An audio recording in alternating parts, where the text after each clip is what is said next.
Hello, audience. This is Psycho Shy here, and I'm going to be doing a dramatic reading of March to the Scaffold by Foxy Kimchi. Chapter 1, March to the Scaffold.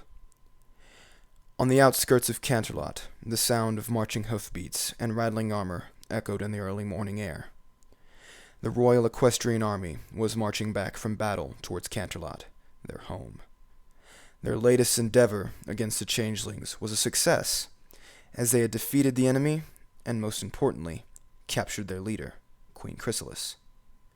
The soldiers of the Equestrian Army were escorting her back to Canterlot so that she could be brought to trial for her crimes. Although some were bloodied and bruised, all were elated to be coming home as war heroes and to be embraced by their loved ones. With heads held high, they marched with vigor.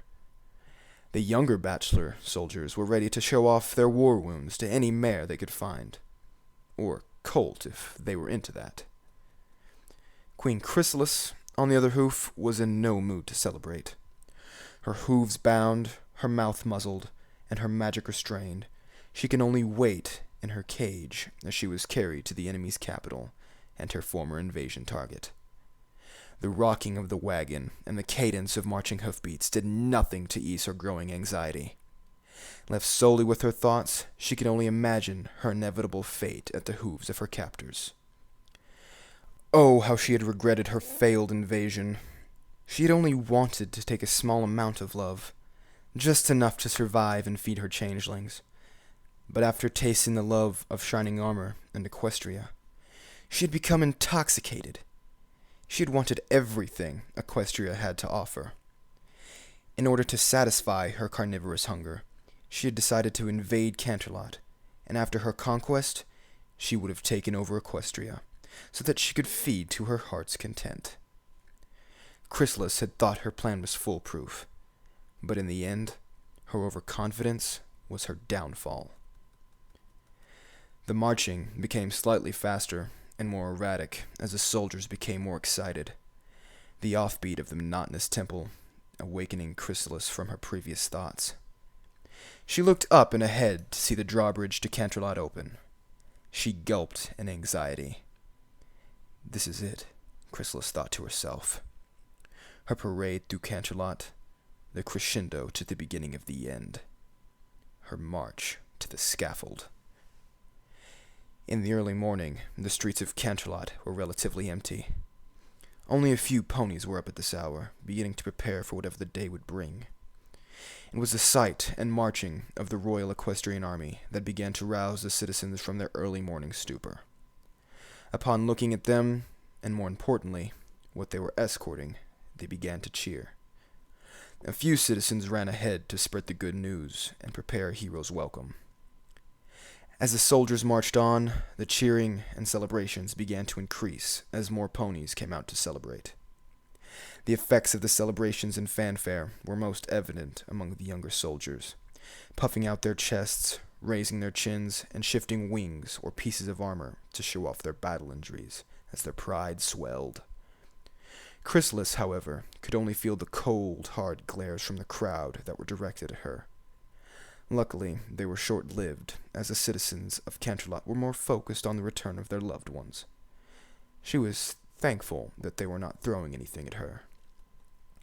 The soldiers continued to march, slowing slightly in order to savor the citizens' welcome, the intensity of the cheers increasing.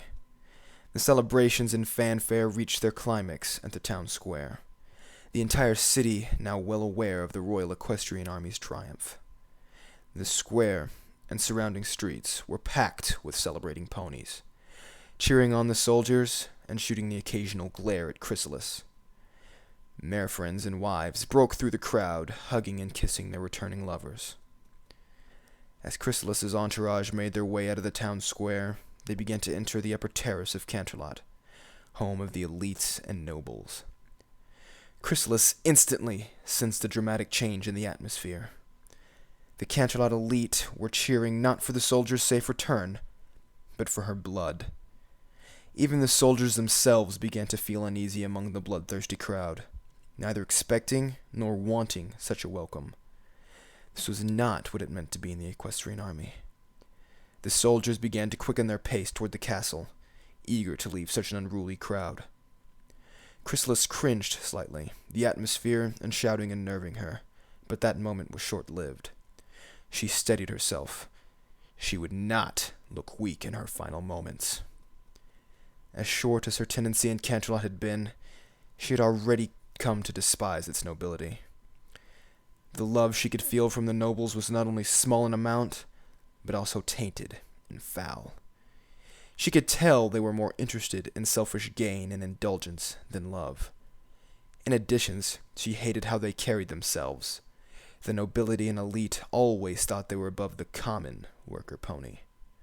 They viewed the lower classes as uncivilized, always turning their noses away from them. And yet here they were, a barbaric mob calling for her blood. To her, they were just a food source, like any pony else. Nothing special about them. She sneered at them. Chrysalis had always hated the idea of nobility. During her rule, she had treated her changelings as equals, no individual above or below the rest. Chrysalis looked ahead, trying to tune out the unruly mob around her. As Canterlot Castle drew closer and closer, gleaming white like the face of death, so too could she feel her final moments approaching. As the castle doors opened and she was taken inside, Chrysalis turned around, taking what might be her final opportunity to behold the light of day. She winced as the castle doors slammed shut. She could hear the celebrations outside continue as they laughed at her incoming fate. That is the end of Chapter 1.